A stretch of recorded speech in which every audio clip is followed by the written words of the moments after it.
eny efa dia faly miarabantsika indray zany a tafahoana sy afaka mitafa eto ambany titafy zozo ity raha zay metytsika ilazana azy a fionana indray a miaraka amin'ny télévisionna AGP ary dia miarabanao zoky zandry rahalahy anabavy ray aman-dreny ajaina rehetra era-posy-era-tsaina no iarabana ianareo arahanay tsikitsika ihany keo a hosolo fandraisan-tanana ary anoizana ny fandarana zay tena heverina fa tena alinantsika heverina fa vokatra mahalinantsika mihitsy androany dia atolotra amin'ny rahalafaly indray a ny fanoizana ny fiatombohana izao fandarana izao rahalafaly miarabanao ihany koa ny tenako miarabanao ihany koa rahalahy heromanampy razaka manarina ary miaraban'ny pasteur Mario ihany koa tsy adino ihany koa ny miarabantsika mpijery sy mpanaraka tsy tapaka izao fandarana AGP TV izao a ao ihany koa moa rahalahy Victoire teknisianina mamolavola izao fandarana izao a vahiny vaovao no hiaraka amintsika eto a tsy takany mahazatra vahiny izay tondra fanazavana mikasika ny teny hebreo a mikasika ihany koa ny fandalinana finoana hebreo dia tsy izy zany a fa More Menjato miarabanao amin'ny anaran'i Jesosy togasoa eto amin'izao fandarana AGP TV izao miarabanao ihany koa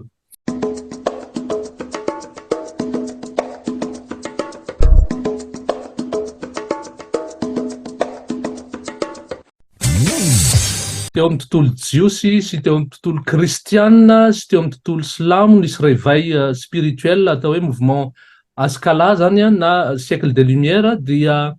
niaraka niainga tamin'izany mouvement de réveil zany a ny langue zany a na ny langue hébreu zany a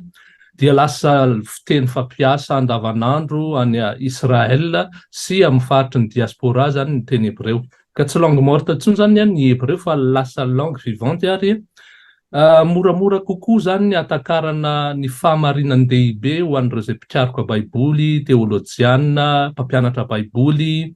olotsotra ny mampifandray zany a ny teny zay voasoratra ao amin'ny boky atao hoe baiboly sy ny teny hébreu satria io no nanoratana ny boky ny baiboly zany ny akamarony ny boky ny baiboly hitanao amin'izay zany a le hoe aiza ho aiza ny lanjany satria resaka fahamarinana resaka fivavahana resaka fiderana resaka louange ka dia reo zay mpandalina sy mpikaroka zany dia tena manoro hevitra mihitsy ary manome consigne mihitsy zay zany hoe mba hianaran'izy ireo an'izany fiteny zany a zay le teny malagasy moa dia hoe andrianiko ny fiteniko a ny hafa feheziko a hitantsika amin'izay fa tokony hisokatra zany a amin'ny karazana fitenenana sy zavatra toy izany koa ary indrindrandrindra moa fa fiteny zay fampiasan'ny baiboly a dia ohatrohatran'izay zany ilay toerana ny avian'izy io dia tsy vaovao satria ny olona antsoina voalohany indrindra hoe hébreu ao amin'ny baiboly a dia i Abrahama antsoina hoe haivry na hoe l'hébreu dia mahagaga hoe i Abrahama no antsoina voalohany hoe hébreu amin'ny ao amin'ny baiboly satria nanana fanandramana manokana izy io ny fanandramana nananany dia natsoina niala tamin'ny toerana anankiray izy a akany amin'ny toerana anankiray tany amin'ny oran'ny Kalde tany fariparitry ny Babilôna na Iraka ankehitriny zany a akany amin'ny tany Kanana dia ilay teny hoe hébreu zany a dia hoe outrepassé zany hoe passé de travers zany hoe mandalo zay zany le hoe avrana le hoe ivry dia nandalo rano nandalo passage zany dia ampiasaina foana zany io teny io a ary lasa kolotsaina le izy tsy lasa fombafomba fotsiny ihany fa lasa fanandramana mihitsy zany a ny expérience any Abrahama ary fantatsika moa fa raha vao miresaka Abrahama zany dia hoe finoana ny resahana rain'ny finoana hitantsika zany fa misy ifandraisany koa zany amin'ny finoana ny teny hébreu ohatrohatran'izay zany ny fampidirana azo resahana amin'izy ity ya mankasitraka indrindra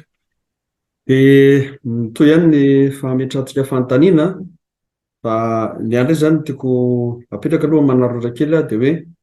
Andriamanitra fantatsika tsara fa Andriamanitra dia Andriamanitry Abrahama, Andriamanitry Isaka, Andriamanitry Jakoba. Zany hoe ny Israely ray manontolo zany taranaka taty aoriana dia mivavaka amin'io Andriamanitra io ary ny taranaka kristiana rehetra mandrakity ny androany zany dia azo lazaina hoe taranaka Abrahama avokoa tsika rehetra rehetra. Ka talohan'ny fandoavan'ny Abrahama nefa dia efa fantatsika fa efa nisy taranaka efa fandimby tao alohan'izay rehetra izay. Ary taorian'ny fahatoravan'i Jesosy Kristy kosa teto ambony tany izay Andriamanitra no tafinofo dia efa nisy taranaka maro ihany koa amin'izao taon'izao. Dia ny fanontaniana piraka zany dia hoe mbola ilaina ve ny fahafantarana ny teny hebreo indrindra fa amin'izao vaninandro misy antsika izao inona mety ho tombotsoa ho an'ny olona mahay teny hebreo raha miohatra amin'ny olona janona fotsiny amin'ny maha-kristianina azy izy na hoe mampivavaka azy amin'Andriamanitra izay efa topoiny ny razany hatramin'izay ka porofony tao anatin'ny baiboly fa io tokoa ilay Andriamanitra. Mety ho Elohim ny anarany io, mety ho Adonai io, mety ho Jehova, mety Yahvé, mety Zanahary, be be ny anarany mety antsony olona azy. Fa raha ho ana kristianina fotsiny ohatra raha raisiko dia fitokisako an'ilay Andriamanitra izay naniraka ny zananay tokana ary tena marina moa izy tenany misy no niditra tao amin'ny corps humain anankiray izay fantatsika angamba Korinthiana faharoa 5:5-6 dia hoe Andriamanitra ao amin'ny Kristy no nampiavana izao tontolo izao taminy. Le tiako atokava zany dia hoe tsika en tant que kristianina zany dia manana mission accomplir. Tahaka hoe ny mpampianatra zao More Menjato dia manana mission hampianatra ny teny hebreo. Raha raisiko ohatra za zao ny tenako tsy haiko nareo tsy fantatra fa za manokana mission zany dia hampiavana ny olona amin'Andriamanitra. Dia tsy maintsy ny tenako aloha no atolotra zany no fitaovana eo am-pilatan'Andriamanitra. Dia tahaka izay koa ve le teny hebreo fitaovana ve le teny? Tena mahafinaritra zany fanamariana zany avy hatrany tonga dia mamaly hoe eny tena fitaovana mahomby ny fampiasana ny teny hebreo. Anisan'ny nanampy betsaka izy io indrindrandrindra fa ny fanavaozana ara-pivavahana. Raha raisintsika fotsiny ny ohatra zao tamin'ny andro Pentecoste dia nisy 3,000 jiosy vory teo amin'ny toerana anankiray atao hoe Jerosalema. Ireo 3,000 ireo dia karazana diaspora tamin'ny faritra maro samihafa teto ivoan'ny tany dia vory teo zareo, ny sasany teny judéo-arabo, ny sasany teny judéo-araméen, ny sasany teny judéo-persan, be dia be zany le langue mifangaro. Dia rehefa nirotsaka zany ny fanahy masina toatin'ny fivavahana kristianina, ny fanahy masina satria ny fanahy no hery lehibe ahafahana manatanteraka an'izao eo amin'ny missionnaire zany sy eo amin'ny mission kristianina. Dia rehefa nirotsaka zany dia nanome fahaizana manokana ho an'ireo mpianatra izay vory teo dia nanomboka ny teny tamin'ny fiteniny samihafa ireo mpianatra ireo. Zany hoe nisy mouvement de réveil goavana be mihitsy zany tamin'ny fotoanandro amin'ny resaka langue. Ary nisafidy manokana ny fanahy masina zany mba hiteny amin'ny fiteny paritra maro samihafa na dialecte io na langue mba ahafahana mahazo ny foniny tsirairay avy. Raha nisy malagasy zany tamin'izany dia ny teny malagasy ihany koa ireo mpianatra mba hitenenana amin'ireo malagasy. Ny tiako tenenina amin'izay dia tsy hoe mamemevahana langue anankiray fa tena mamemevahana mihitsy ny asan'ny fanahy masina hoe ny langue zany dia tena fitaovana lehibe nampiasain'ny fanahy masina tamin'izany ary nahatonga mouvement de réveil goavana be mihitsy maneran-tany. Tamin'ny andron'ny réformation, zany hoe histoire des églises indray ny resahantsika 15e siècle 16e siècle. Fantatsika fa rehefa nisy ny imprimerie tany Gutenberg dia nampelezana tamin'izany ny baiboly izay nadika fa iny moa dia tsy afaka nadika tamin'ny fiteny hafa mihitsy ny baiboly fa dia baiboly teny latina. Fa rehefa nisy ireo mpianatra universitaire nianatra ny teny hebreo sy ny teny grika, anisan'izany ry Luther, anisan'izany ry Calvin, anisan'izany ry Erasme, rehefa nanomboka trandraka n'ireo langue tranainy dia nisy mouvement na fifoazana be koa nipotra tamin'izany atao hoe mouvement protestantisme. Ary izany natonga ny mparitaka ny baiboly amin'ny fiteny samihafa voarainy teto Eropa zany ary ny elpatrana teto Eropa. Tsy vitan'izany fa tamin'ny taonjato fahavalo ambin'ny folo fahasimy ambin'ny folo indray dia nisy mouvement réveil fahatelo indray nitranga niopana manokana tamin'ny fandiniana an'ireo versiona baiboly tamin'ny langitra nainiky ihany koa zany satria nirasahako teo zany tamin'ilay mouvement askala teo hoe nanomboka nisy réveil ihany koa teo amin'ny langue hébraïque zay nieritreretiny hoe morte taloha zany dia lasa langue vivante dia tena mouvement de réveil zay niforonan''ireo société biblique maro samihafa. Anisan'izany zao tsika malagasy dia nahazo tombontsoa tamin'ny LMS reo London Missionary Society zay nahazoantsika ny fidika teny malagasy. Ny tiako tenena zany dia le langue zany le réveil amin'ny alalan'ilay langue zany dia nahatonga an'le teny niparitaka anatanterahana an'le mission. Ka raha mifototra manokana amin'ny hebreo zany tsika dia tao ambadika le fitrandrahana zany dia nisy foana ny teny hebreo zay reo avaram-pianarana, reo zay afaka nianatra zany nitrandraka an'le izy dia nanao an'le dikateny. Reo fototra reo zany no nampiasaina ary amin'izao fotoana izao dia afaka mamaly mihitsy zany ny tena hoe mbola ilaina ve zany amin'izao fotoana izao satria fantatsika foatra ny fiangonana sy ny zanam-piangonana ny version amin'izao fotoana izao. Misy version baiboly be dia be ary dia tsy hitan'ny olona intsony ny ampiasaina fa dia samy makamaka ho azy. Zany moa fitrandrahana manokana rehefa ampitahanao le izy dia misy tena version tena mifanipaka amin'ny version sasany. Noho izany amin'izao vaninandro misy antsika zao mihitsy zany ny ilaina miverina amin'le fototra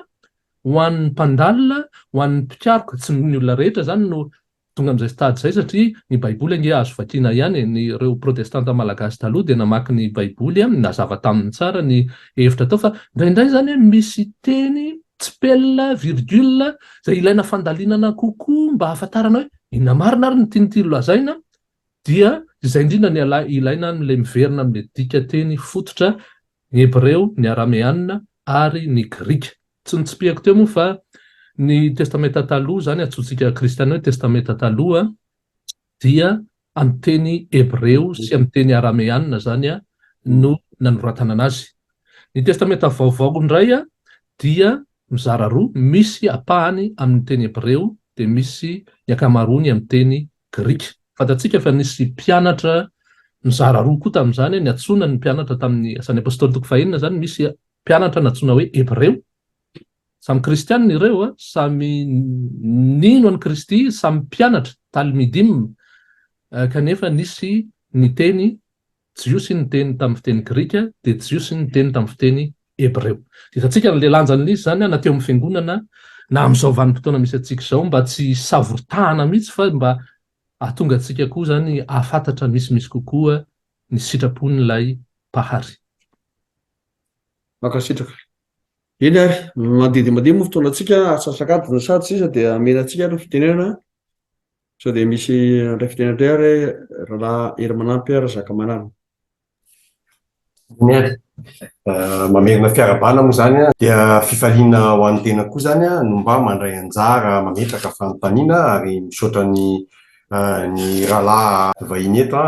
nanaiky ny fanasana zay natao anio. Menjato angamba dia irabaina ianao Andriamatoa menjato. Miarabanao ihany koa. Ny tena moa tsy mahay miteny hebreo nefa mafantapatatra ihany sasatsasany eo amin'ny fandalinana ny baiboly nahafantarana izany. Ary ny teny ianao teo hoe ny amen dia midika hoe marina raha ny marina tokoa, vérité en vérité ary tena marina mihitsy zay fanazavanao teo ary mbola ataoko hoe amen satria tena zay ny tena dikany satria Jesosy ary miteny hoe en vérité zany hoe lazaiko aminareo dia marina tokoa ary dia zay tokoa moa ny ao amin'ny baiboly ny teny gasy ary dia mbola manamafy an'izany zavatra zany amen zany. Be dia be ny teny hebreo tsy mazava tokoa nefa rehefa raha vitsivitsy fotsiny aza mifantatra dia mitondra antsika ho amin'ny fanazavana ihany koa ny fahalalana ny tenin'Andriamanitra izay raisina hoe sabatra roa lela. Ny teny hebreo ihany koa dia misy fomba toe-tsaina ihany koa atao hoe manome teny fanoharana matetika ohatra ny fiteny malagasy ihany indraindray mety manao fanoharana kely rehefa miteny dia misy an'izay somary landalina koa amin'ny teny hebreo. na ny atao hoe apokalypsa aza moa de efa mahavarina any misy apoka asorona ny tonga le fiteneny hoe révélation, asorona ny takony zay takomana. Nisy tantara moa na tonga le nanakomana iny no ny fanenjehana nisy teo amin'ny fiangonana ka nanafenana an'izany toetsaina zay teo amin'ny Hébreu. Mahafinaritra koa le fanazavanao ny ainga teo ny teneny hoe ny Hébreu dia Abrahama no atao hoe Hébreu voalohany, ngiahy Hébreu zany ary ny ainga teo ihany koa. Ary dia misy ihany koa fitenenana miteny hoe ny judaïsme dia ny ainga tamin'ny taty aoriana zany naka fototra naka fandraisana tamin'ny fivavahana zay niainany Abrahama ihany koa zay atao hoe rain'ny finoana. Eto zany te hiteny hoe Hébreu Abrahama ny teny Hébreu zany dia ny tenin'ny Abrahama ihany koa azo lazaina an'izay. Misy koa ny resaka hoe judaïsme nefa ny judaïsme tsy midika mihitsy hoe tonga lafatra ihany koa ny fampivavahana andreo satria na Jesosy aza zany dia somary nanavao kely sy nanakina kely ny judaïsta tamin'izany fotoana ary nanavao mitondra fanavaozana mihitsy tamin'izay fotoana izay nanakina an'ireo fariseo izy sy ny fombafomba fivavahana zay ivelany fotsiny ihany fa tsy tena iainana ihany koa ary voafetra ihany koa ny resaka teo koa tsika ny resaka ny atao hoe misy ny sabata Jesosy koa ny resaka momba ny sabata tamin'izany fotoana zany. Eto zany de tsy hoe hiteny zany manao hoe le teny Hébreu resahantsika eto zany dia tsy resaka misy fifandraisana amin'ny judaïsme mihitsy fa tena mikasika an'ilay hoe fitenenana la tena hoe le teny mihitsy no resahana fa tsy de tena miraikitra loatra ny hoe judaïsme na salamy zany. Zay zany saika mba ho anontany kely mety fanontany manitikitika amin'ny solotenan'ny hafa angamba izany satria eto tsika zao vao miresaka tsika hoe teny Hébreu na judaïsme de efa misy ny olona mety efa matahotra sady hoe sao de hiverina ny resaka judaïsme ary izany sa ahoana. Angamba tsara mba azavain'ny rahalahy mihitsy mikasika an'izay ampazava ny ery ihany koa mialohan'ny tirantsika landalina koa. Ya, misy tsaravahana misaotra ny amin'izay fanontaniana zay rahalahy. Misy zavatra tsara vahana ary voambolana tsara apetraka ny toerany tsara zany. Ny Hébreu zany araka ny hitantsika teo dia nanondro tantara ny Abrahama, fanandramana niala tamin'ny toerana anankiray makany amin'ny toerana anankiray dia nitondron'ny soratra masina zany ny mombamomba n'izay fanandramana izay. Ny judaïsme kosa zany zavatra taty aoriana be no niforona. Fantatsika moa fa ny zanak'Israely dia nizara roa. Ny fanjakana avaratra dia natsoina hoe Israeliany reo le nisy foko folo dia ny fanjakana atsimo nisy foko anankiroa zany Benjamina sy Joda. Dia taty amin'le foko taty ambany zany taty atsimo ny Joda zany dia io ihany koa dia rava tamin'ny fotoan'andro satria teo zany ny tempoly dia nanomboka nisy fiverenana tsikelikely io fivavahana io nisy mouvement judaïque zany tamin'ny andron'ireo Makabeo taty amin'ny andron'ny Grika zany no nisy fietsehana mouvement politico-religieuse zany le izy. Zany hoe nampifangaro ny ara-politika sy ny ara-pivavahana tamin'ny libération ny tempoly satria teo ambany fahefan'ny reo Grika zany le izy dia nilotondry zareo moa ny tempoly tamin'izany. Ka io mouvement io zany no nametraka amin'ny place ny atao hoe Sinedriona. Ny Sinedriona zany karazana tribunaly zay nafahana ny tsara olona sy ny sisa ilay Mesimo Kristia dia nandalo tamin'izany Sinedriona zany notsaraina tamin'izany dia fantatsika ny toy ny tantara. Ka zay fivavahana ny fangaro zay no nisy an'ireo karazana hoe fariseo sy ireo mpanora-dalàna, reo sadoseo, reo vitsivitsy tamin'ilay atao hoe esenianina sy ny sisa. Ka fitambaran'ireo ny atao hoe judaïsme zany hoe tsy nijanona fotsiny tamin'ny fivavahana fa ihany koa tamin'ny resaka fanapahana eo amin'ny fitsaram-bahoaka, eo amin'ny resaka fampiarana ny teny zany dia mampiasa boky manokana izy atao hoe Talmud io zany boky ampiasain'ny atao hoe judaïsme dia misy olona manokana mpitarika an'izy ireo dia ny atao hoe rabbin na ny atao hoe judaïsme rabbinika zany. Ka zavatra tsy tamin'ny andron'ny Abrahama zany resahana eto, tsy tamin'ny andron'ny Daniel fa taty aoriana mihitsy zany taty amin'ny vanim-potoana izay nisy ny révolution politico-religieuse dia niforona tamin'izay zany ny fivavahana judaisme. Ya, ka raha maheno an'izay feo zay zany tsika any Madagasikara ny toerana samihafa matetika misy tsy dia mahazo tsara n'izay tantara izay satria raha ny tena marina zany dia tsy maintsy misy synagogue, tsy maintsy misy synédriona, tsy maintsy misy rabbin tahaka ny eto a Frantsa, tahaka ny amin'ny toerana maro samihafa zany ny mouvement judaïsme rabbinique. Ny ankoatr'izay zany dia misy ihany koa ny mouvement judaïsme karaïte fa tena vitsy anisa zany, vitsy anisa fa ny rabbinika zany tena manjaka ao anatin'izay ka fivavahana manokana izy io ary mitombona le fanazavana teo hoe nisy kritika, nisy fitsikerana ary nisy tsy fitovizan-kevitra mihitsy amin'ilay mouvement messianika izay nisy ny Kristy, reo le mpiandry ny fiavian'ny Mesia, reo mouvement niaraka tamin'ny Jauna ihany koa, Jauna mpanao batisa ny dikoresahana, izay tsy nitovy hevitra tamin'ireo fariseo sy ireo sadoseo te. Nisy zany ny fifandonana tao anatin'izay zavatra izay dia mazava ho azy fantatsika moa ny tantara. Ka ny judaïsme zany tsara avahana amin'ity resaka ataontsika ity fa tsy misy ifandraisana satria ny antsika zany any amin'ilay tontolo hoe famerenana an'ilay hasin'ny teny, famerenana an'ireo le hetsika amin'ny alalan'ny teny ary menavahana amin'izany ny teny hebreo satria mifandray amin'ny soratra masina, mifandray amin'ny fandananiana soratra masina ary tahaka an'ireo mpanavao ny fivavahana teo aloha sy le mpanao réveil teo aloha zany rehefa mitrandraka ianao ohatra misy teny anankiray zao ohatra hoe mahazatra antsika amin'ny salamo fa 3:20 dia hoe fahasoavana sy famindrapo no anaraka atsika. Fantatsika rehetra angamba ny toko sy andininy. Fa rehefa adinao ohatra le teny fototra dia tsy dia hoe anaraka fotsiny ihany le hoe fahasoavana sy famindrapo. Fa io zany le hoe artov varesed ierdefoni, zany hoe lay fahasoavana sy le chesed, le fahasoavana sy ny fahatsarana zany tsy vitany hoe anaraka fotsiny fa tena ohatrany hoe tena hipersécuté anao mihitsy zany, tena hoe tena tsy misaraka aminao mihitsy zany fa arahana hatramin'ny farany ianao, izy indray zany no manaraka anao. Tena hoe tena amin'izay le mode hoe tena causatif sady intensif zay zany le tiana resahana eto zany. Zany hoe le fampiasana an'le teny hebreo zany tena ahitana an'le lanjan'le teny mihitsy toy ny tenenana anazy, nanoratana anazy, nanoratra Davida, nanoratra ireo mpaminany, dia hitanao mihitsy ny lanjan'le teny. Indraindray koa tsy hitanao ny teny malagasy ohatra ny teny hoe izy, tsy fantatrao hoe féminin sa masculin, tsy fantatrao mihitsy zany. Fa ny teny hebreo zany hitanao misy kokoa izay variation na genre et nombre zay. Amin'ny teny hebreo ohatra hoe tsy manao na inona tokoa Jehova tompo raha tsy milaza ny heviny amin'ny mpaminany mpanompony, zay izy amin'ny teny malagasy tsotra any amin'ny Amosa 3:7 any. Dia amin'ny teny hebreo izy dia hoe raha tsy milaza ny zava-miafiny, le teny hoe sod no ampiasaina eto, fa tsy hoe hevitra fotsiny hoe hevitra samy maneho ny hevitra, fa tena le zava-miafina mihitsy zany no révéleny, hitgalut, zay le dikan'le teny hoe révélation na le apocalypse zany amin'ny teny hebreo, hitgalut, révéleny amin'ny mpaminany mpanompony. Dia hitanao zany ilay lanja fa vao mainka hitanao misy kokoa zany ilay poin'le teny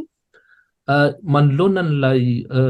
fahazona le izy. Ary ireo mpanoratra baiboly dia ny akamaroan'izy ireo dia littéraire, tena nampiasa ny style, dia ny akamaroan'ny texte amin'ny baiboly dia no iraina, ny iraina zany ny afahana mitadidy anazy. Reo salamo reo zany, salamo ny fantatsika moa dia salamo 550 ny fantatsika fa misy salamo hatramin'ny 450 dia rehefa iraina izy sady tadiana misy rythme mihitsy zany dia mipetraka satria poétika le style, poétika fa amin'ny teny malagasy izy na amin'ny teny frantsay tsy hitanao zany hoe aiza ny janony ity, aiza le poésie an'ity, fa rehefa miverina amin'le fototra zany ianao dia ay ve hitanao hoe ity zany le fototra an'ity toko sy andinity, ity le contexte, dia mahatonga anao zany ahita kokoa amin'izay centre n'ilay teny zay sy le message azo tsoahana amin'ilay teny. Dia zay zany mazava-dehibe an'izy, tsy afangaro amin'ilay hoe judaïsme zany ilay hetsika amin'ilay hoe fianarana ny teny fototra. Misaotra anao rahalahy, tena mazava mihitsy mialatsika ohatra matetika avy ohatran'ny sotrobe koa ohatran'ny hoe te hanamafy azy zany ary abrisika mihitsy fa zava-dehibe mihitsy ny ataontsika hoe hidirantsika amin'ity raha ity angamba everiko fa tsy ho vitan'ny resadresaka fotsiny eto le izy zay tena fantatra aloha fa manazava zavatra betsaka fa mba hisy fitohizana ve mety ahafahan'ny mpijery manaraka indrindrindra satria ilaina tokoa ny teny hebreo a za manokana de resy lahatra satria raha miresaka fotsiny zao hoe mora kokoa ny dira rameva mivoto fanjaitra no ny dira mimpanankarena amin'ny fanjakana lanitra zany iny zao amin'ny teny hebreo izy de fantatro hoe misy an'le misy phrase le ohatrany hoe ny dikateny de ohatrany hoe miazakazaka mimpanankarena raha vao mahazo tombony makany amin'ny mahantra izarany tombony zay le tena dikany ary misy koa raha ohatrany olona nakany amin'ny Jerosalema de nahita an'le zany atao hoe aiguille le idira tam'izany zany rehefa hiditra de tena tsy rameva raha tsy asorona ny entany eo amboniny tsy tafiditra ao de tsy maintsy asorona dao zany eta maveza de tsy maintsy miditra ianao de misy falaisany dikany be da be fa tsara be le hevitra le hoe dikan'le hebreo le miazakazaka mimpanankarena raha vao mahazo tombony makany eto zany a ohatrany te-teny hoe am'izao fotoana zao koa moa efa misy ny atao hoe teknôlôjia raha miresaka hoe eo amin'ny portable fotsiny zao ianao ka tsy te handika teny ao de asoatanao amin'ny teny vazaha de avadika eo amin'ny teny hebreo de miteny le teny hebreo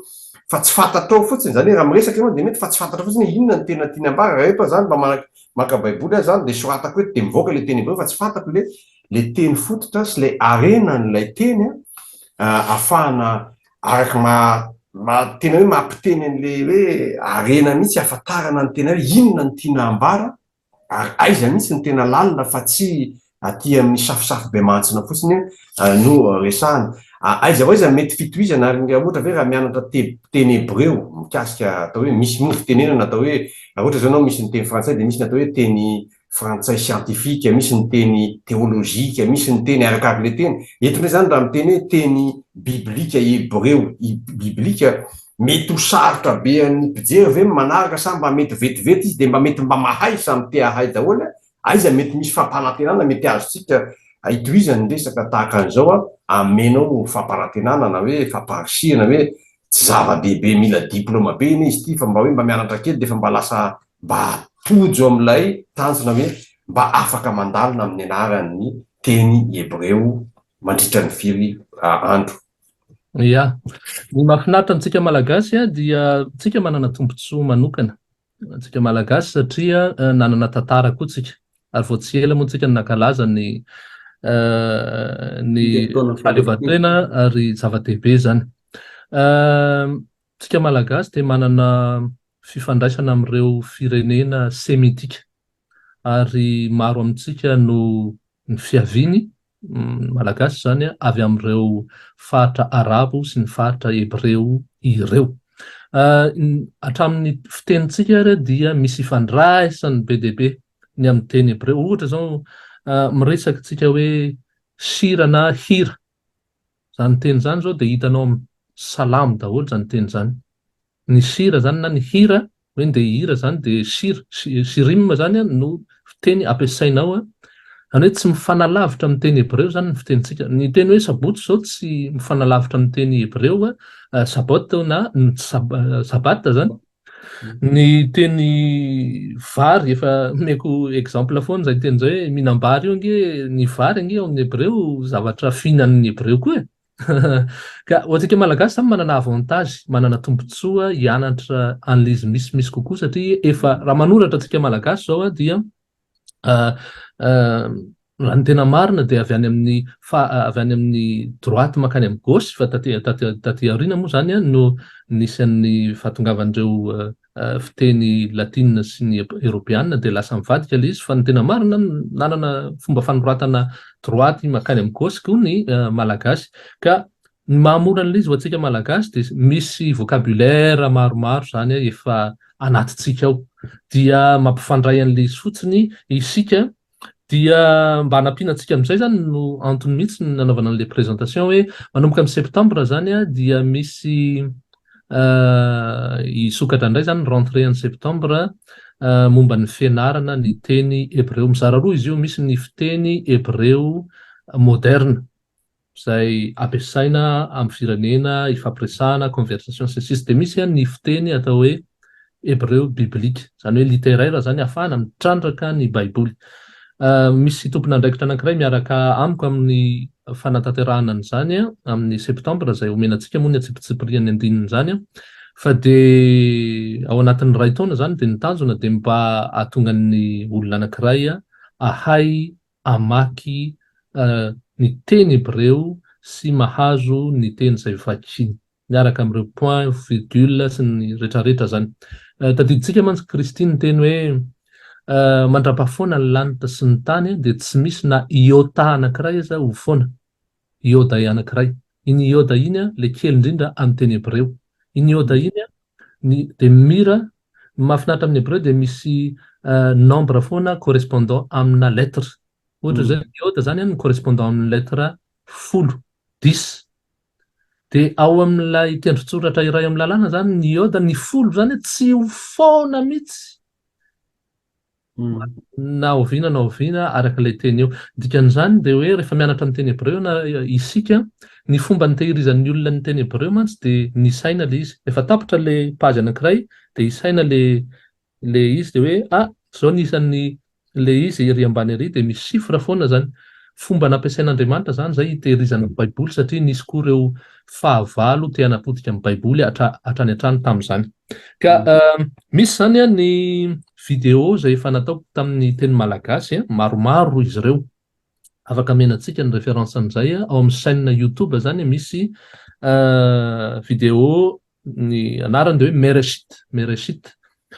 Dia afaka hitanao ao zany ny fianarana BABA mihitsy, mianatra dia A à Z mihitsy ny teny hebreo, niveau débutant zany izy io, tena niveau débutant, tena vao miainga mihitsy zany. Dia izy io koa zany misokatra amin'ilay rentrée de septembre koa zany ny fianarana tena hoe niveau débutant ho an'ny ankizy sy niveau débutant ho an'ny lehibe. Dia eo indrindra zany no jerentsika ny ahafahantsika mandamina amin'izay miaraka amin'ny programma samihafa omena amin'ny antsika amin'ny atsipritsiprihany fa dia efa vonona zany ny programma ahafahana manatanteraka anazy. Efa misy ihany koa ny programma amin'ny YouTube zany ahafahana mandray an'izany. Tena natao vulgaire mihitsy zany izy mba ahafahan'ny malagasy mianatra, manomboka mianatra ary rehefa misy fotoana kely iny dia mijery an'ilay izy dia mianatra dia mampiatra an'ilay izy dia hitanao fa manampy betsaka mihitsy dia afaka mifanerasera amiko koa isikany amin'izany. Menantsika ny adresse mail ka menantsika ny site web izay fampiasany amin'izany mba ahafahana manampy antsika ihany koa. Menantsika ny ressources zany izay fampiasa ny PDF, ny ressources samihafa izay ahafahana manampy satria ny tanjona tsy hoe akavola na hoe anao clientélisme na zao na zao satria tsisy resaka tanjona ny amin'izay zany le izy dia ny tanjona zany dia ny ahafahanao mampiasa ny fitaovana dia ny baibolinao ihany fa amin'ny fomba misy baiboly tahaka an'izao ampiasaina rehefa mianatra ny baiboly ity zany le atao hoe baiboly hebraïka Stuttgartensia BHS ity zany dia teny hebreo rano fotsiny zany ao anatin'ity toy ny ampiasaina ny université dia mba ahafahana mitrandraka, ahafahana mandika an'ilay izy dia ianao mihitsy zany no manana an'ilay version fototra amin'ny fotoana io rehefa hainao sy ny mamaky azy, hainao ny mandika azy dia ianao mihitsy zany tsy miankina amina version ntsony zany ianao amin'izay fotoana izay hoe dia Louis II ve ny ampiasaina sa dia i Martin sa King James version sa i baiboly DM sa i baiboly protestanta fototra ianao mihitsy zany zao ny versiona mivoaka mba afaka anampy malagasy rehetra toy ianao. Ka izay ny antony mahavonina anay zany hiforme tanteraka izay olona rehetra vonina amin'izany mba afaka hitondrany ihany koa an'ny hafa araka an'izay fampitapitana sy ny resaka fampianarana izay. Maimaimpona zany izy io raha zay ny fahazahoako azy. Maimaimpona hatrany ny fampiasana sy ny fampitana ny fampianarana hatramin'izay. Nefa ny zavatra misy dia misy karazana frais de scolarité ihany angatahana am-boalohany satria misy boky izay tsy maintsy ananan'ny mpianatra, misy manuel izay itovizana tsy maintsy ananany ihany koa ho an'ireo izay amin'ny hebreo moderne zao dia misy manuel miaraka amin'ny CD zany ohatran'izao zany avy any Jerosalema moa izy ity no ampiasaina dia ireny zany no ampiasaina mba ahafahana tena hoe manampy an'le ankizy ary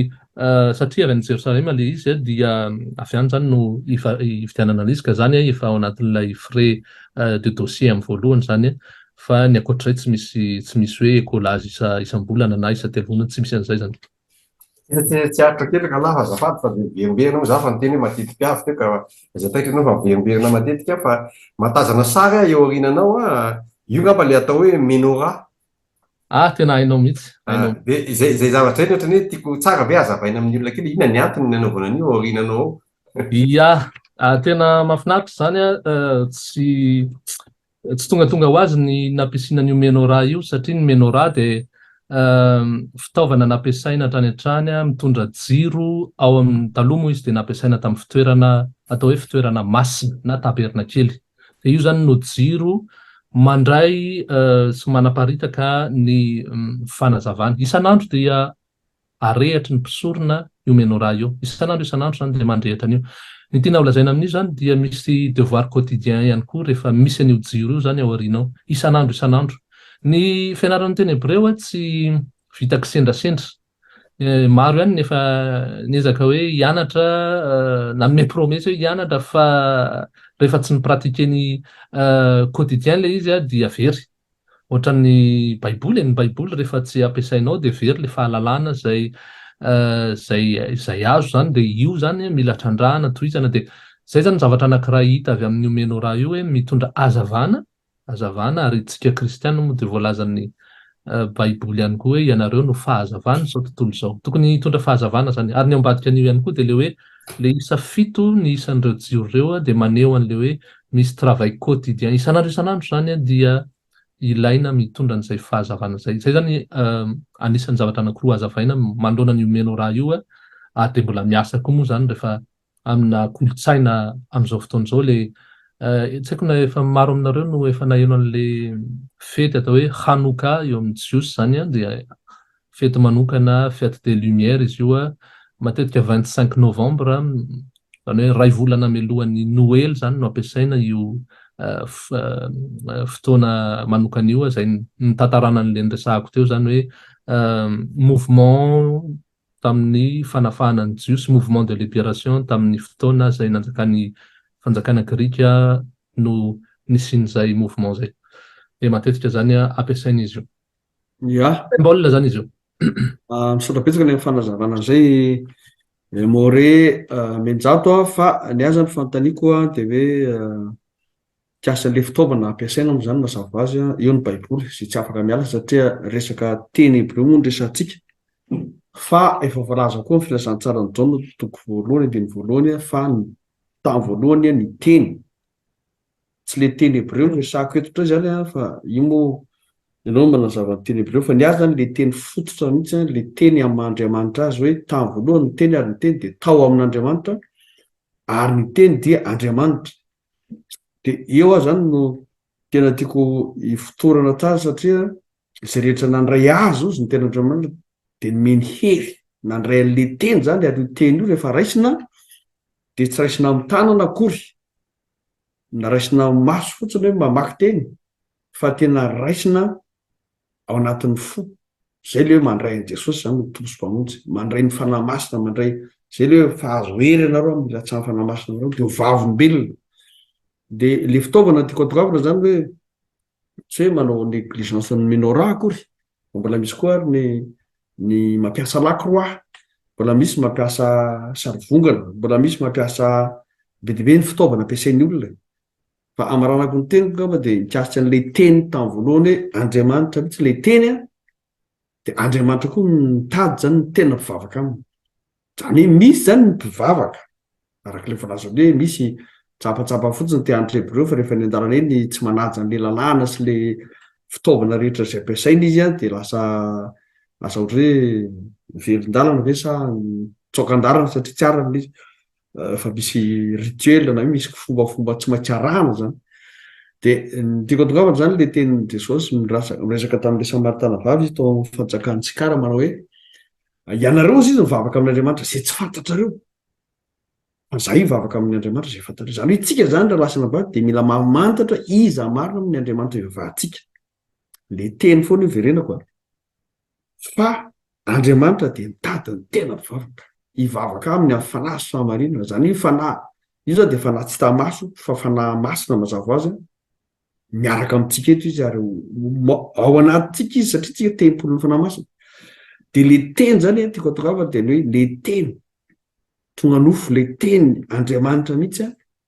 no katsahana tena mazava azy. Tsy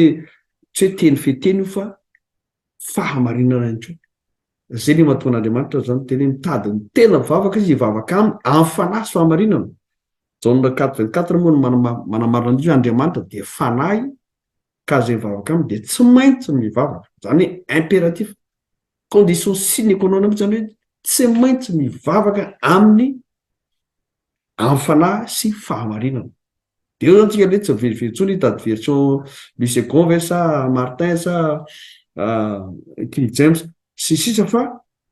tena mitady an'ilay fahamarinana ary tsy izy akory io fa ny fanahy ny fahamarinana zay napahana tena i Jesosy mihitsy hoe rehefa ho avy ny fanahy ny fahamarinana dia izy no ampianatra anareo ny marina ireny, ary dia tsy teny ho azy izy fa na ny zavatra ho avy ary dia ambarany aminareo. Dia zay zany tiako asiana entre parenthèse kely mitraritra ilay teny fototra, ilay teny Andriamanitra mihitsy zany. Dia mankasitraka asa mbola misy manao fantariana ve ny hafa efa manampika ny fotoantsika? Spihana kely fotsiny manoloana ny fianarana. Rehefa manao ilay fianarana zany tiako ny marihana zany hoe tsy misy hoe fombafomba na hoe fanajana an'ity na fanajana an'ity. Fianarana tahaka ny fianarana rehetra. Mianatra ianao dia misy exercice atao, iny no averimberina zany, misy exercice na teny averimberina, misy vocabulaire, misy grammaire tahaka ny fianarana rehetrarehetra. Dia raha tafita amin'izay fianarana izay ianao dia misy test ihany koa lalovana amin'izay zavatra izay zany. Isaky ny semestre zany dia misy test. Dia tsy hoe misy fombafomba zany satria ilay izy avahako ihany hoe tsy resaka fivavahana fa fianarana ny teny. Fianarana ny teny ilay izy. Momba an'ilay hoe teny tena important ny antsipihan'ny pasteur teo satria ny teny amin'ny teny hébreu dia hoe davar. Ny davar io zany tsy vitan'ny hoe teny ihany fa azo adika ihany koa hoe quelque chose, zavatra mivaingana. Zavatra mivaingana zany. Ao anatin'ny teny zany ny principe rehetrarehetra no mifono. Ary raha miresaka hoe aseret advarim isika ilay hoe teny folo, matetika adikan'ny olona diso zany izay teny izay. Antsoin'ny olona hoe didy folo, fa tsy izay ny anarany, fa teny folo. Samy hafa mihitsy ny atao hoe didy folo sy teny folo. Rehefa manadiady ianao amin'ny baiboly ao dia Andriamanitra namorona izao tontolo izao tamin'ny teny folo. Rehefa vakianao io Genesis toko voalohany io dia mahita an'izay teny folo izay ianao hoe Andriamanitra nanao hoe Andriamanitra nanao dia izay ilay teny folo namoronany an'izao tontolo izao. Hitantsika zany fa izay teny izay, ilay logos ozy izy amin'ny teny grika dia io davara io. Zany hoe ny zavatra rehetra niangan'Andriamanitra tokoa ary marina mihitsy ilay nitenenina hoe izay mivavaka aminy dia mivavaka amin'ny fanahy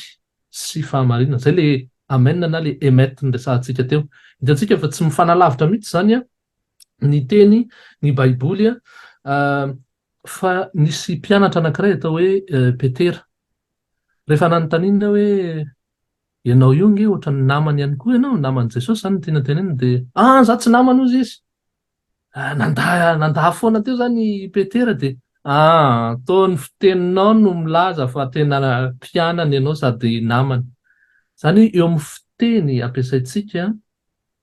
dia ahafantarana hoe iza no miaraka amintsika. Ilay teny fototra izay ianarana zany dia mampiverina antsika misimisy kokoa amin'ilay nampiasain'ilay mpamorona.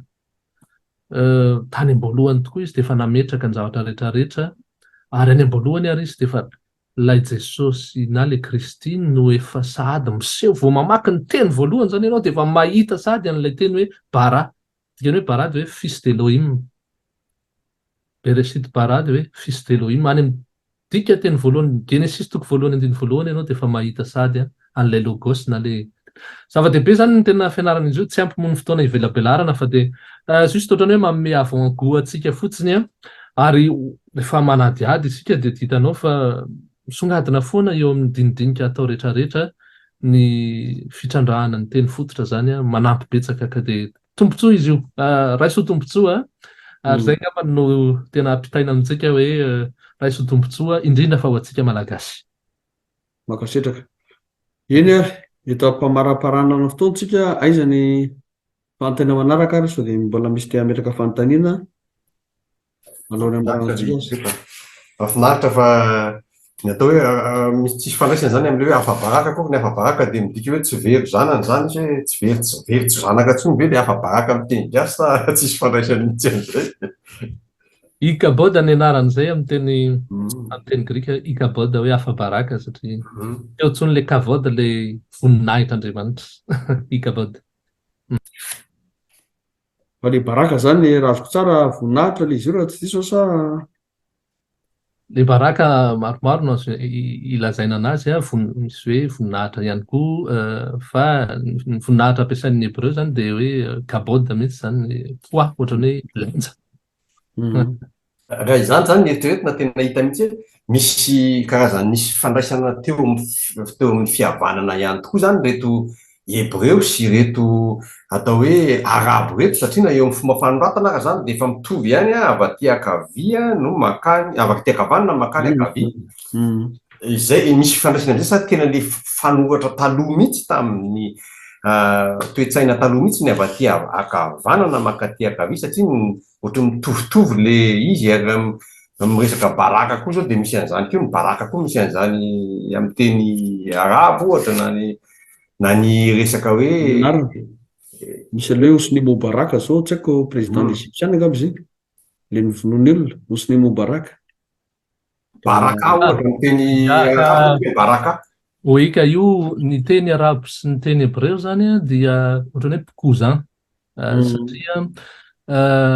samy langue sémitique izy ireo, ny arabo, ny akadiana, ny araméana ary ny hebreo zany reo dia mifanakaiky ohatra amin'ny teny anao ben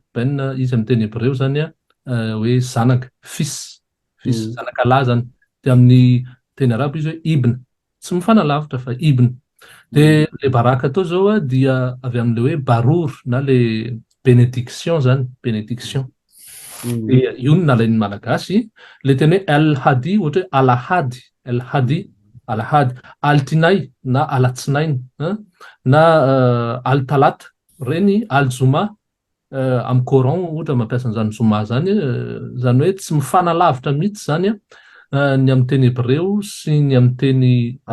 arabo. Ary na mivavaka ary ianao de ohatra hoe bismillah sy ny sisa de mampiasa an'le teny hoe shem, le anarana. Io anarana io koa zany important be satria lasa mampahady hevitra ny olona koa ny resaka anarana amin'izao fotoana izao satria rehefa tsy azonao zany le teny fototra de lasa misy fivavahana maro samihafa mitsanga. Ny anankiray Yesoa, ny anankiray Yehoshua, ny anankiray Yesu, satria tsy azo tsara le teny fototra de lasa fivavahana be dia be no mijoro sy mitsangana satria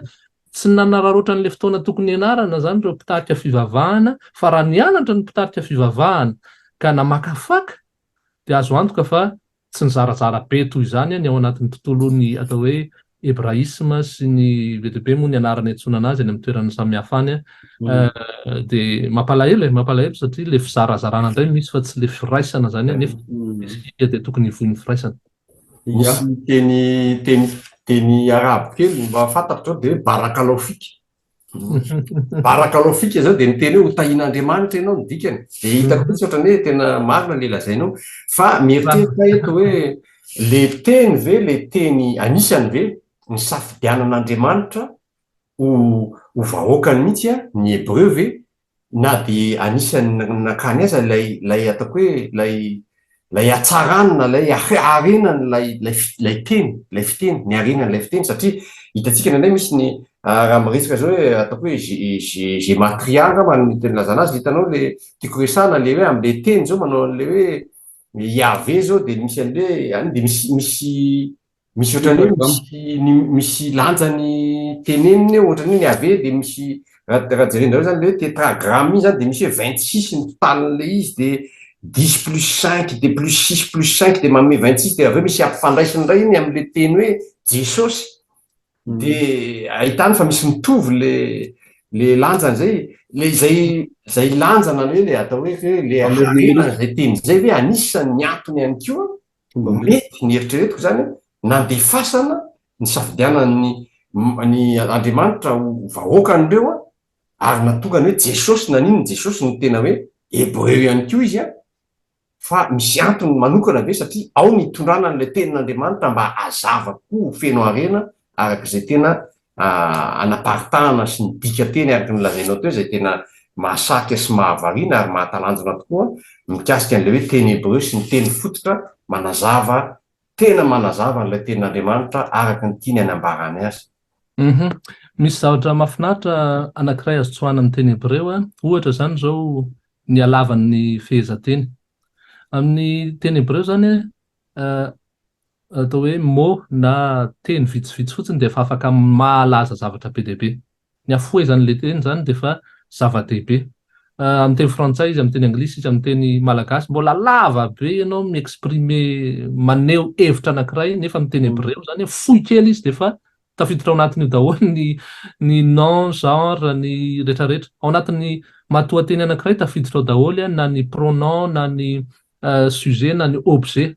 Efa tafiditra ao anatin'ny matoan-teny daholo, mikambana ao daholo zany. Le fahafoezan'le teny zany avantage anankiray. Faharoa le resaka hoe chiffre teo na le gematria.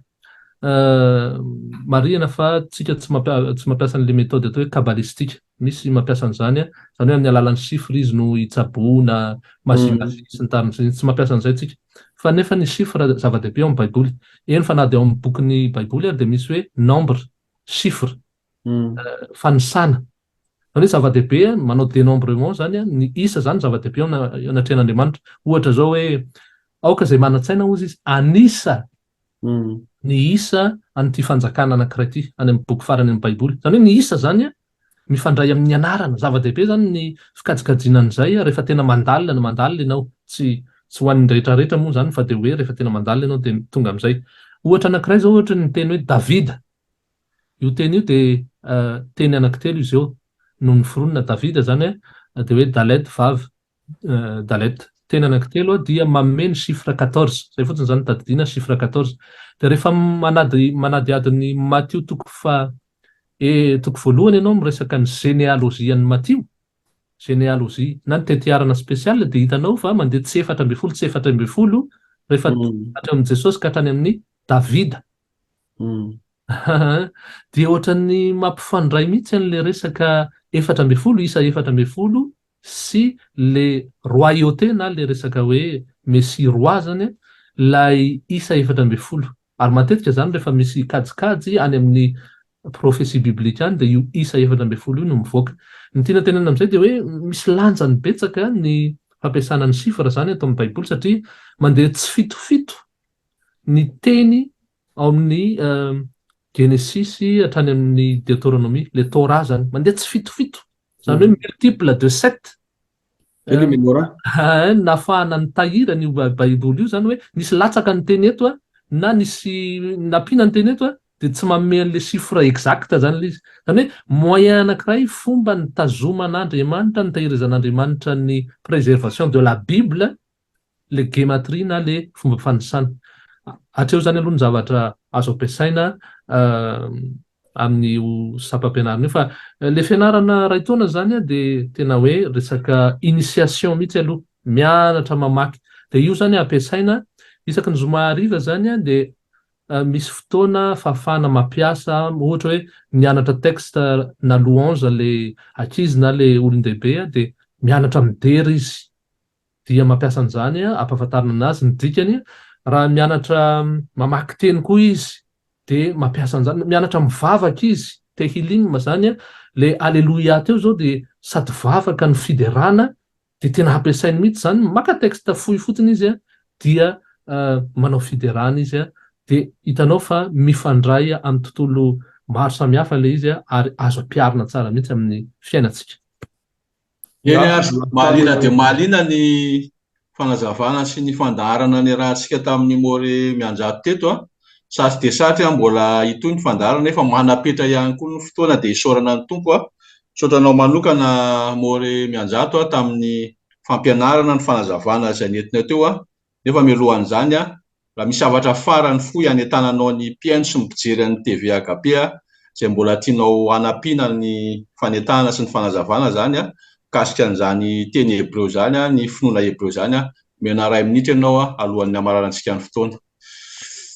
Misaotra anao raha lafaly ny amin'izay fanomezana fitenenana izay. Ny mba hany hanetanako antsika zany dia hoe ilaina ny mandalina sy mikaroka fa indrindra fa am'izao andro ataontsika hoe misahotakotaka izao am'izao andro farany izao satria ilaina ny mamototra tsara sy mifahatra tsara eo amin'ny fahamarinana le noresahantsika teo. Ny teny hebreo zany dia anisany manampy betsaka antsika am'izany fampiorenana antsika ao anatin'ny fahamarinana izany. Fitaovana anankiray izay nampiasaina tamin'ny fifoazana mpivavahana hatramin'izay ny langue na ny fitenenana ary indrindrandrindra fa ny fanamparitahana ny baiboly sy ny fitrandrahana ny fahamarinana izany. Amin'izao fotoana izao koa dia mety sedra olana ny fiangonana na ny communauté anankiray amin'ny fahafantarana marina hoe ahoana ny momba n'ity hevitra iray ity na momba n'ity fotom-pampianarana iray ity. Manampy betsaka amin'izany ny teny hebreo, indrindra fa amin'ny fandinihana ny faminaniana ao amin'ny baiboly tahaka ny faminaniana faran'ireo apokaliptika zany Ezekela, Daniela, apokalipsa sy ny sisa dia manampy betsaka. Ny fandinihana ny filazantsara ohatra zany zao ny boky na ny epistily ho an'ny hebreo, io dia vitsy loatra ny mpandinika an'izy io nefa tena spesial io epistily ho an'ny hebreo satria kristianina spesial atao hoe hebreo zany no tena nitrandraka an'izany hoe fitoerana masina sy tsipitsipirian'izany dia maneho ny asan'ilay Messia any an-danitra. Zany hoe ireo terma teknika ampiasaina zany izay mifandray amin'ny fitoerana masina sy ny teny hebreo dia tena ilain'ny kristianina indrindraindrindra, ary io no nampiasain'ny kristianina tamin'izany alohan'ny fahapotehan'i Jerosalema tamin'ny taona 70 dia ny epistiliny hebreo zany. Ka mbola d'actualité zany amin'izao fotoana izao. Amela ny adresy mailaka aminareo ato amin'ny chat dia mba ahafahanareo mifanerasera. Raha misy dia anao inscription sahady amin'ny fianarana ny teny hebreo dia afaka manoratra amiko dia raisiko ny mailany dia andefasako message izy rehefa alohan'ny etombohan'ny cours ny sisa sy ny sisa zany dia miavize ihany koa amin'ny mpiara-miasa rehetra amiko ny amin'izay fotoana izay dia isaky ny isan-kerinandro zany dia misy eo amin'ny adiny iray eo zany anatanterahana zany fianarana ny teny hebreo zany manomboka amin'ny volana septambra dia tapitra eo amin'ny mois de juin zany. Efa misy koa amintsika eto zany efa manaraka ny fampianarana io izay nasaiko ihany koa izy miaraka amintsika eto dia migoka ny tombotsoany zany ary ho hitantsika fa manampy be dia be. Raha manana zaza ianareo, manana ankizy, manana tanora mba tianareo hitrandraka langue hafa, hebreo, arabo sy ny sisa dia afaka ihany koa mianareo référence ilay adresse mail izay apetrako ny numéro atarobiko moa dia efa apetrako aminareo ihany dia toy izay ny andinindiny momba an'izay afaka omenantsika ihany koa ny flyers momba ny zany hetsika teny hebreo zany misy hetsika hafa ihany koa homanina amin'ny heritaona dia ny fankanesana ny Jerosalema zany misy karazana visite touristique ihany koa zany raha misy liana ny amin'izany mba te hijery hoe ahoana zany toerana nandehanan'ilay Messia zany, ny mombamomba ny toerana ny vavahany Getsemane, Jordan nanaovana batisana azy sy ny sisa dia afaka miresaka amiko ihany koa izy raha liana ny amin'izay mba ahafahantsika mandamina an'izany rehetrarehetra fa izay indray amin'ny heritaona moa zany izay hetsika izay. Dia ohatrohatran'izay ngamba ny azo amarana anazy raha lafaly misaotra anao ihany koa amin'ny fanolorana sy ny fandraisana indrindrandrindra misaotra ny radio TV Agape.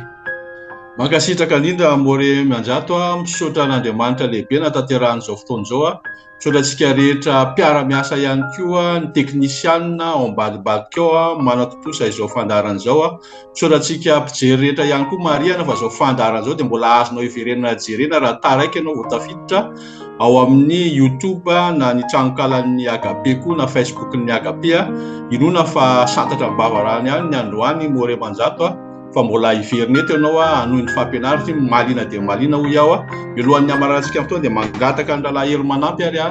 hivavaka marana ny fotoana amin'izao fotoana izao. Iny hivavakantsika misaotranao zay Jesosy no ny fitiavanao manatrika ana eto satria ianao no miteny fa raha misy rona telo mivory amin'anaranao dia mpivoany ianao. Mino zany fanatrianao masina zany zay Jesosy ary manondrika ny lohanay no mpanotana tsy mendrika akory ny resaka aminao kanefa no ny fahasoavanao no fitiavanao dia nosokafanao ny tananao mba ahafahanay manatona anao. Zany fahafahanay manatona anao zany Jesosy dia isaoranay eram-po eran-tsaina ary tena resy lahatra zay fa Andriamanitra fitiavana ianao. Ankehitriny dia misaotranao no izao fandaharana izao ahafahana miresaka amin'ny rahalahy mijato ity sady apetraka eo am-pilantaranao ny fitahinana azy amin'izay rehetra ataony sy izay asa ampanaovinao azy dia mino zay Jesosy fa ny resadresaka eto dia mbola hitohy satria mikaroka zava-tsoa zay ary tia alala andalina koa alala ny marina dia misaotra tompo foa satria mino zay fa fitaovana iray azonay ampiasaina eo mifandalinana ny teninao mba hahafantarana ny marina kokoa tsy miankina amin'izy ananaiza fa miankina aminao rery ihany dia fa ahatateraka ihany koa ny fahalalana ny tena teninao marina tokoa. Ankehitriny Jesosy dia apetraka eo amin'ny tsirairay izay manana etaeta mba anaraka izao fampianarana izao mba ianao nitarika amin'ny alalan'ny fanamasinao mba hitohizany zany etaeta zany ka ahatateraka ny fianarana sy ny fampianarana dia mba ho fampianarana madio tokoa ao aminao mandrakarivana izy zany Jesosy mba ampitombo ny fahalalananao mba ampitombo ny finoanay ahenonay bebe kokoa ny teninao mivantana ihany koa satria ny finoana dia avy amin'ny teninao dia misaotra tompo satria ianao no mbola nitarika izao fotoana izao ary mbola anome harena izao fotoana izao ihany koa mba ho are-pahasoavana ho an'izay rehetra miainao ny ity fandaharana ity tompo ary apetraka aminao ny fivelarana zany atao hoe fandaharana eto televiziona agape zany mba tena manera-tany tokoa ka hoe ny malagasy manera-tany mba hisy tompontsoa eo amin'ny tsirairay mba hisy etaeta eo amin'ny tsirairay anatona anao bebe kokoa dia misaotra tompo satria fantatray fa mbola betsaka ny zavatra mbola tianao hitariana anay ho amin'ny fampanatonana bebe kokoa aminao fifandraisana bebe kokoa aminao satria zany ny fanelinao dia nifandraisanay bebe kokoa aminao Jesosy fa tsy fombafomba fivavahana fa tena fiainana miaraka aminao mihitsy no katsahanao amin'ny tsirairay avy. Ianao ilay mpandinika ambosiny foany anadio zany fo zany, ianao mpandinika ambosiny foany anavao zany fo zany, ary ianao ilay mpandinika ambosiny foany hitarika mandrakariva ho amin'ny famonjena ny fanahany tsirairay avy. Dia ny antom-piainanay tokoa dia hifantoka mandrakariva ho amin'ny iraka nampanaovinao hoe ataovy mpianatra zao tontolo zao, ataovy mpianatra ny firenena rehetra dia tena hoe ho famonjena ny fanahany tsirairay mba ho betsaka ny vonona sy hiandry ianao ka ho betsaka niakatra eny amin'irao na hitsenanao tompo sa amin'izao andro farany izao dia ray nankalazaina ny anaranao ary zay rehetra hiara-teny hoe halleloia amen. Amen. Makasitraka raha lahy manampy tahiny Jesosy daholo indray ary tsika rehetro